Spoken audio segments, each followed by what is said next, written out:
もしダメ男と付き合ったためにあなたの家族の人生まで崩壊してしまうとしたら。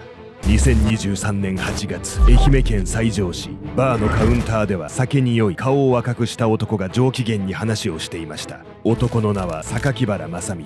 店の常連だった彼の隣では恋人の岡田恵美さんが控えめな様子で微笑んでいました。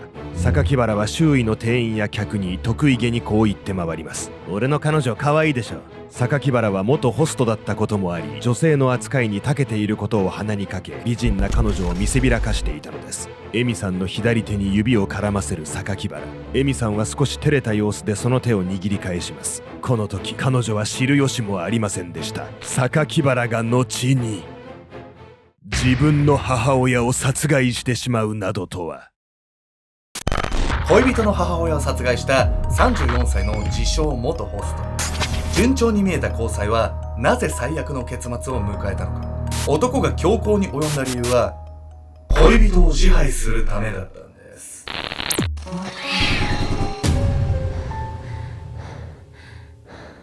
おざっす、けんちゃんです。みみくんです。最近私ね、行ったことないんだけど行きたいお店があってさ、ハリラオって知ってる？なんか台湾とか中国の店。響き的にはそう、海底火鍋店みたいな感じの。有名チェーンみたいなやつ。そうそう、大阪に1店舗で都内に 4,5 店舗ぐらいあるのかしらね。よく動画で見たことない、なんかね、火鍋に入れる麺をなんかこうやってブワーって回してめちゃくちゃ楽しませてくれるお店見たことない。普通に味も美味しくって楽しいみたいで、しかもお店の中でネイルをやってもらったりできるらしいの。それ日本で？そうそう、そういう火鍋屋さんみたいなこと行ったことある？あなた。いや、あるある。あとウーバーとかでもね、たまに頼んだりとか、食べ行ったりとかはあるけど、その店なくて、ただ俺火鍋の間違った知識あって、火鍋のスープ全部飲んじゃってて、で毎回お腹痛くなっててそれが間違いかどうかも私分かんないけど、間違いなんだ。なんか調べたら火鍋ってスープは飲まないらしいんだよ。あ、そうなのね。そうそう、辛すぎて。はいはい。なので皆さんもね、火鍋を食べるときは、わかんない。火鍋に読んだかもしれないけど、スープ飲むか飲まないかは、事前にね、調べていただければと思います。今回は愛媛県で起きた殺人事件をご紹介します。元ホストの男が恋人とのトラブルをきっかけに、その恋人の母親を殺害してしまうという残酷かつ身勝手極まりない事件なんです。母親に何の関係があるっていうのよ。お母さんが交際に反対してたとかそういうことなの？それもあるんですよ。なので別れを切り出す際にはかなり慎重に対応しないと危ない相手もいるんだっていうことが本当にわかる事件だと思います。事件当日、市内のピアノ教室を訪れた女性。その場に広がっていた光景に戦慄するんです。血まみれのピアノ教室。2024年1月26日、愛媛県今治市。夕方6時頃、とある一軒家に一人の女性が訪ねてきました。先生、おられますか？女性の言う先生とは、その家に住む女性、岡田さゆりさんのこと。彼女はその家でピアノ教室を開いていました。普段ならさゆりさんは在宅しているはずのその時間帯。しかしインターフォンを鳴らしても反応はなく、家の中は不気味なほど静まり返っていたのです。女性は不思議に思い、何気なく玄関ドアに触れました。するとそのドアには鍵がかかっておらず、女性は中を覗き込みますが、そこには血だまりの中でさゆりさんが横たわっていたのです。さゆりさんは刃物で首を切りつけられており、5カ所にも及ぶその傷は首の後ろから前へ貫通しかけているほど、犯人が相当な力を込めて何度も刃物を振り下ろしたことが見て取れました。そしてあまりの惨状に女性が戦慄していると、隣の部屋から小さなうめき声が。女性が部屋の中を確認すると、そこにはピアノを習いに来ていた男子中学生が拘束された状態で床に転がされていたのです。大丈夫？結束バンドで手足を背中側できつく縛られ、口に軍手を押し込まれていたその少年。犯行を目撃してしまった彼は恐怖にその身を震わせていました。レッスン受けに来てた中学生がいきなり拘束されたわけでしょ？どういうことって気が気じゃないわよ、もう。ピアノ教室でこんな恐怖体験するなんてね、普通は予想もできないし、相当きつかったと思います。そして殺害された女性の周辺にかなり疑わしい男がいることが分かったのです。穏やかで明るい性格からピアノの生徒や知人からも慕われていた被害者のさゆりさん。彼女は現場となった自宅兼ピアノ教室でシングルマザーの娘とその子供たちと暮らしていました。そして警察が捜査を進めると、娘の岡田恵美さんが本来帰宅する時間になっても帰っておらず、行方不明となっていることが判明。実は恵美さんは2ヶ月ほど前、警察にある男とのトラブルを相談しに来ていました。事件当日の近隣の防犯カメラには、男が恵美さんの腕を掴む姿が映っており、警察はその男を重要参考人に。翌日の夜8時過ぎ、警察はその男とエミさんの居場所を突き止めます。隣町の西条市で逮捕されたその男の名は榊原正道。彼はエミさんのスマホを壊した上で自身の車に監禁。車の窓はシートで覆われており、中から開かないように細工がされていました。エミさんを監禁するために乗り込んで、それで母親まで殺害しちゃったってことなの？そういうことなんですよ。なぜエミさんの母親を殺害してまでエミさんを監禁しようとしたのか。エミさんとこの男の関係性をたどれば答えが見えてくるんです。唯一の味方。榊原とエミさんが出会ったのは事件から約2年前の2022年。この頃エミさんは母親のさゆりさんとたびたび口論していました。エミ、ちょっと格好が派手すぎるんじゃない？うるさいな。そういう仕事なんだから仕方ないでしょ。口論の原因はエミさんが夜の仕事を始めたこと。外見の変化もそうですが、エミさんには子供が2人いたため、夜に家を空けることに対して母親のさゆりさんはあまりよく思っていなかったのです。加えて夫ともあまりうまくいっていない状況。そしてエミさんが精神的に参っているそのタイミングで出会ったのが榊原でした。出会いの経緯は定かではありませんが、榊原は元ホストということもあり、水商売をしていたエミさんとも夜の街で交流があったものと考えられます。夫とも母親とも関係がギクシャクしていたその頃のこと。甘い言葉で近づいてきた榊原の存在はエミさんの救いになっていたのかもしれません。当然のごとく夫や子供がいる身でありながら、エミさんが見知らぬ男と交際し始めたことに家族は激しく反対しました。あなた何やってるか分かってるの？早く別れなさい。しかし反対すればするほどエミさんは榊原に依存し、家族から孤立していきます。榊原以外の誰もがエミさんを責め立てるその状況が、自分の味方は彼しかいないという思い込みを強固にしていったのかもしれません。榊原と遊び歩く日々の中で、エミさんはいつしか夫と離婚。一つの家族を壊しておきながら、榊原は行きつけの店を訪れては彼女を周囲に自慢して回っていました。俺の彼女可愛いでしょ。そう、エミさんの家庭がどうなろうが、榊原に両親の呵責などはありません。むしろエミさんの離婚は彼の思惑通り。なぜなら榊原が女性に近づくのは紐になるためだから。榊原はいつも元ホストと自称していましたが、それはそれ以外に名乗れる肩書きがないため、実際はホストクラブでも数回働いた程度で、彼は長らく無職だったのです。そのくせ女性に取り入ることに長けていた榊原は、女性を何人も特会引っかえしてはろくに働きもせず、金銭を搾取する暮らしを続けていました。いや、ちょっとこれとんでもない男捕まってんじゃないのよ。元々の夫と別れさせて自分が紐になるだなんてさ、聞いたことないわよ。男からしても正直恥ずかしくてそんなこと思っても言えないし思わないし、もう考え方が全く共感できないですよ。しかもね、榊原はただお金を絞り取るだけじゃないんです。女性との付き合い始め、榊原は決まって次のように話すと言います。俺、両親がいないんだ。小さい時に捨てられて施設で育ってさ。だから家族って呼べる人は今までいなくて、もうエミしかいないんだよ。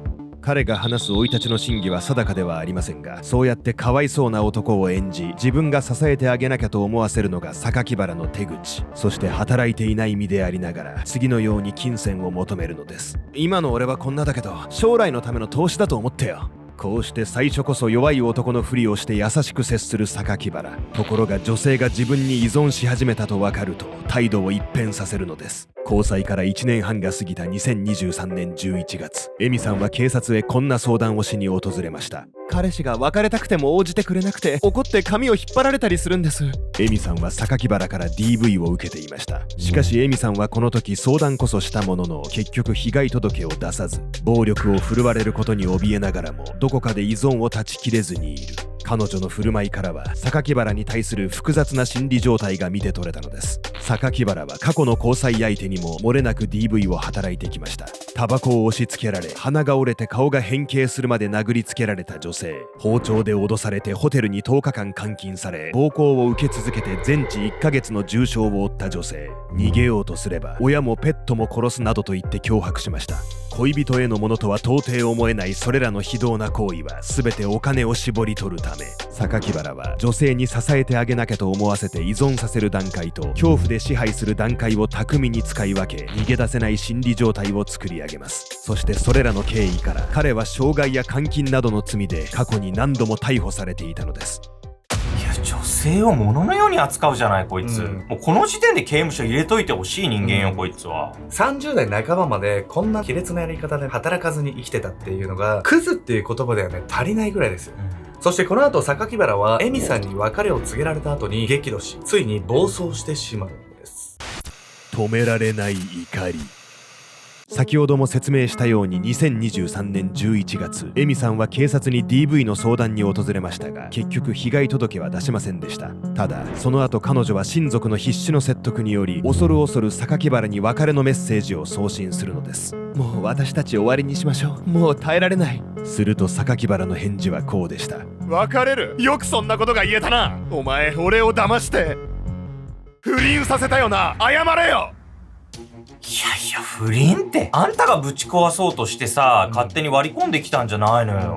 夫と離婚までさせて家庭ぶち壊してたじゃない。これはね、おそらく女性に振られることへの拒絶反応からとっさに出てきたんだと思います。というわけで本日のメトラキーワード、シェイムレイジスパイラルについて。シェイムレイジスパイラルとは、1987年にアメリカの社会心理学者トマス・シェフが提唱した概念で、日本語に直訳すると恥と怒りの螺旋。榊原のような自己愛の強い人物にとって恥を感じることは耐え難い苦痛。そのため恥を感じると激しい怒りに転換し、自分は正しい強い人間だと感覚をごまかそうとするのです。紐生活を送り、女性を所有物のように考えていた榊原にとって、振られることは何よりの恥。とっさにエミさんに騙されたという発言が出たのは、その恥をごまかしたいがために他なりません。恥を怒りでごまかそうとする人間は、相手から反撃されることで恥を再認識することを強く恐れます。そのため相手を完全に沈黙させるまで攻撃を止められなくなり、より凶悪な犯行にエスカレートしやすいのです。榊原はこれまで恋人への DV 以外にも、恥をかかされたと感じる場面で暴力沙汰を起こすことがありました。2023年3月にはスナックの店内でホストという単語が出ただけで自分の悪口だと思い込み、初対面の客を酒瓶で殴打、顔に20針を縫う大怪我を負わせ、傷害罪で有罪判決を受けていました。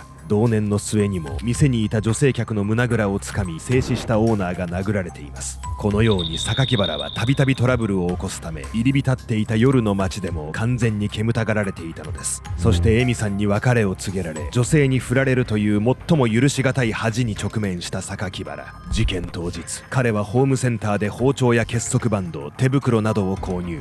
エミさんを脅迫して謝罪を要求するため、彼女の実家へ向かうのです。